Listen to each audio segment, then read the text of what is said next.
60 రోజుల్లో మీతో ఇంగ్లీష్ అద్భుతంగా మాట్లాడిస్తాం. వెంటనే కాల్ చేసి జాయిన్ అవ్వండి.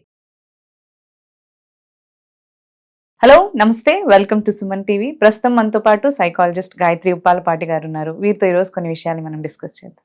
హలో అండి, నమస్తే. నమస్తే. మ్యామ్, ఉమెన్ గురించి మాట్లాడుతూ వస్తున్నాం కదా, కొన్ని సిచ్యువేషన్స్ వచ్చినప్పుడు నో చెప్పడానికి చాలా స్ట్రగుల్ అవుతూ ఉంటారు. ఏదన్నా అంటే హెల్ప్ అడిగినా, లేదంటే ఏదన్నా విషయం వాళ్ళకి నచ్చలేదు, సో అది వాళ్ళ ఫ్యామిలీ దగ్గర లేదంటే పేరెంట్స్ దగ్గర చెప్పడానికి అంత కాన్షియస్ ఆర్ అంత భయం ఫీల్ అవుతూ ఉంటారు.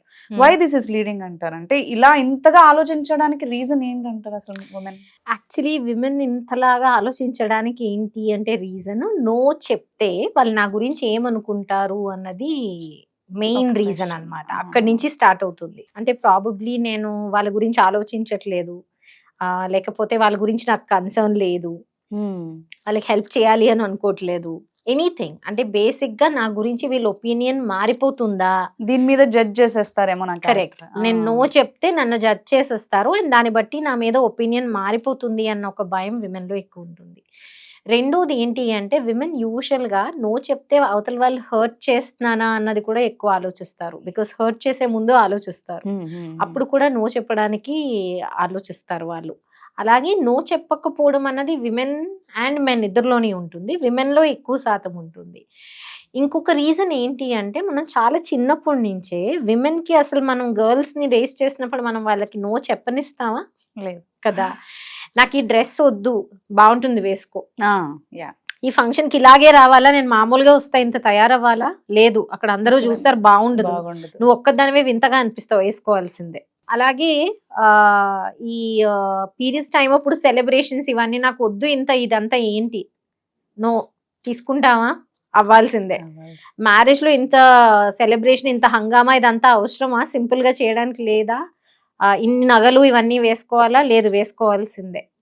జాబ్ నాకు మంచిది, బయట స్టేట్ లో వచ్చింది, నేను వెళ్ళి చేసుకోవచ్చా, లేదు ఇంటికి దగ్గరే చేసుకో, ఏదైతే అదే అప్పుడే చేసుకో.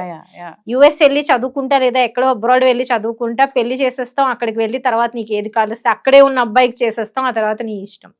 సో రకరకాల సిచ్యువేషన్స్ లో మనం విమెన్ కి నో చెప్పనివ్వం పెరుగుతున్నప్పుడు.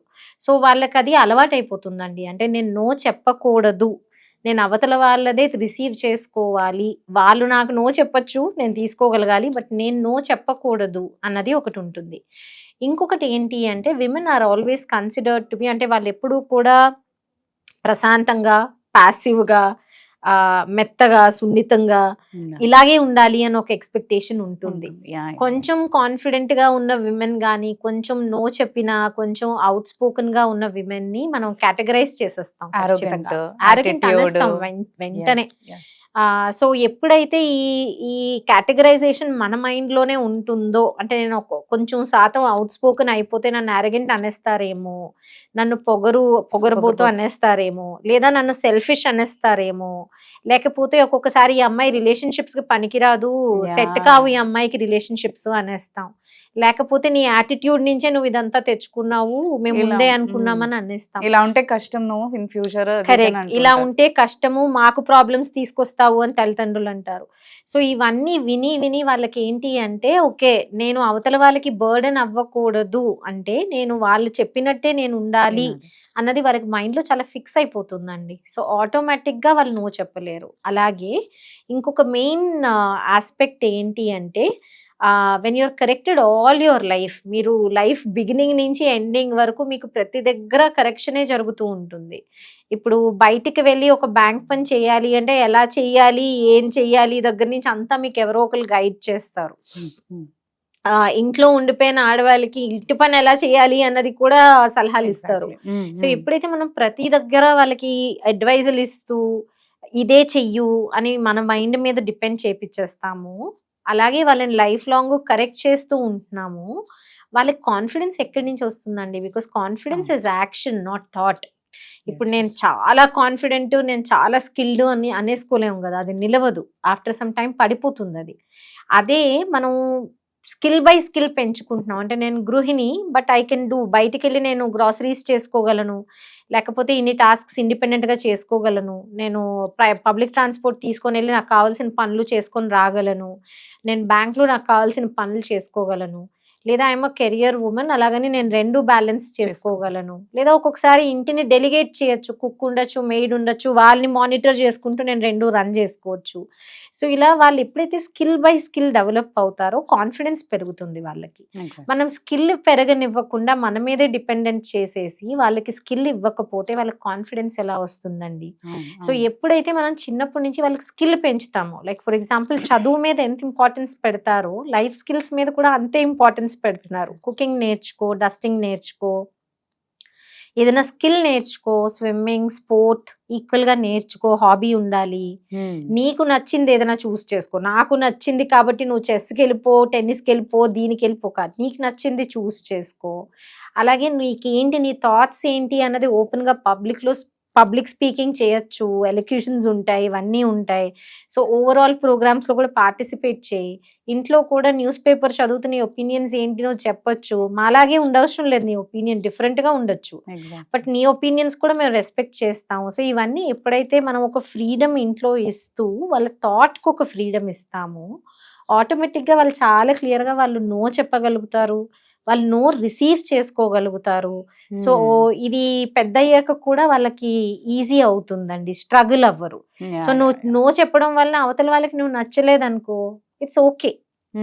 నువ్వేమైనా ఐస్ క్రీమా ఏంటి అందరికీ నచ్చడానికి కాదు కదా.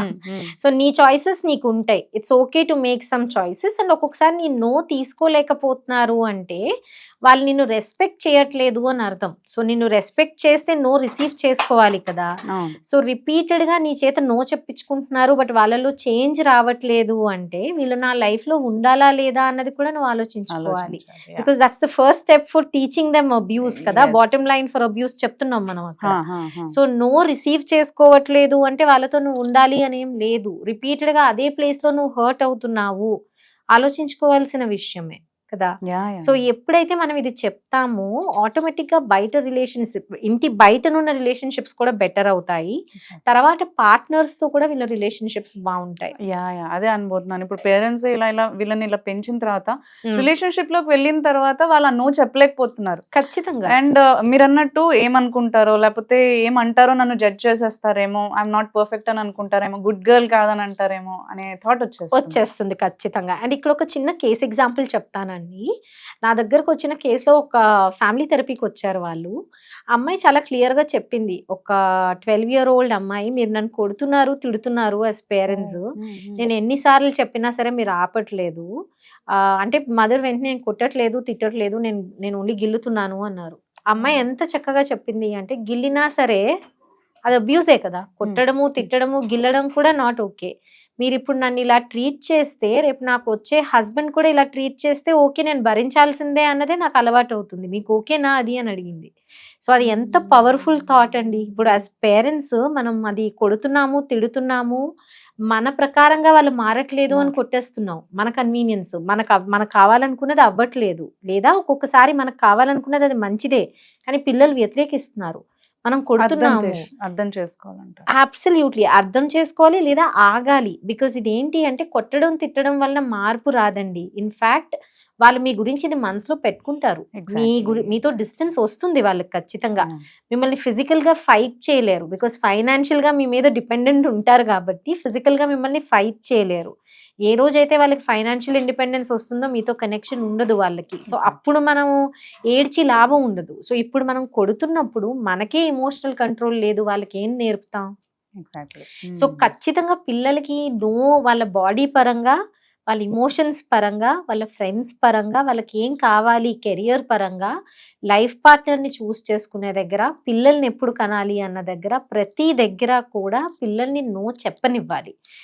మీరు వాళ్ళ నోతో ఏకీభవించాలి అని లేదు, మీ ఒపీనియన్ చెప్పొచ్చు, బట్ కొట్టడము, తిట్టడము, ఫోర్స్ చేయడం వలన ఏ లాభం రాదు.